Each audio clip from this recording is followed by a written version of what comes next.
Hello students and welcome to Toppscholars. Students, today we'll be talking about another very interesting topic, that is the human reproductive system.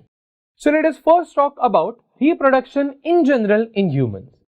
Now students, we have studied previously that reproduction in humans is of the sexual type, and sexual reproduction involves the formation of gametes. Students, after the gametes are formed, the male gamete, that is the sperm, and the female gamete, that is the ovum, which you can see very clearly in the diagram besides me, these two gametes, they fuse to form the zygote. Students, let us first turn our focus to the male reproductive system and let us learn the various parts. The primary part of the male reproductive system is a pair of testes.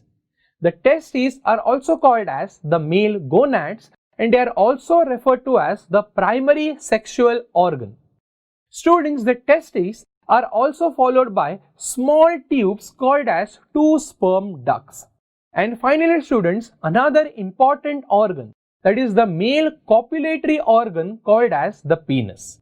Moving on students, let us see some glands of the reproductive organs which also produce certain secretions.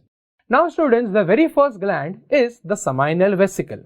As you can see in the diagram, these are in pair.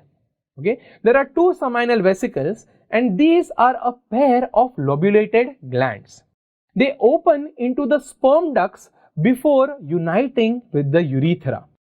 Students, they provide a secretion which acts as a medium for transportation of the sperm, and also they contain certain sugars which provide nutrition to the sperm, which will be required for generating lots of energy when the sperms are swimming in the female reproductive tract. So students, seminal vesicles are very important. Students, now let us turn our attention to the second gland here that you see is the prostate. Now students, unlike the seminal vesicle, the prostate is a singular gland lying just below the urinary bladder. Students, as you can see, it completely surrounds or encircles the urethra. It also produces a secretion which is alkaline, and it reduces the acidity of the vagina in the female reproductive tract. Students, if this particular secretion was not alkaline, the acidity of the female reproductive tract will successfully kill all the sperms present in semen, and therefore as you see, this secretion of the prostate gland is of utmost importance. Finally students, the last one is a pair of very small glands called as the Cowper's gland. The Cowper's gland are present on either side of the urethra. They are very small ovoid pea-shaped glands.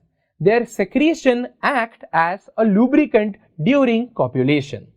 So students, the three glands are seminal vesicle, which are in pair, then we have the prostate gland which is singular, and finally the Cowper's gland which are also two in number. Okay, moving on, now let us talk about the female reproductive system. We are going to divide this into two parts, the internal parts which include ovaries, then we have the oviduct, then we have uterus, followed by the vagina and the cervix. And we have certain external parts like labia majora, labia minora and the mons pubis. To learn more about this video, download Toppscholars app.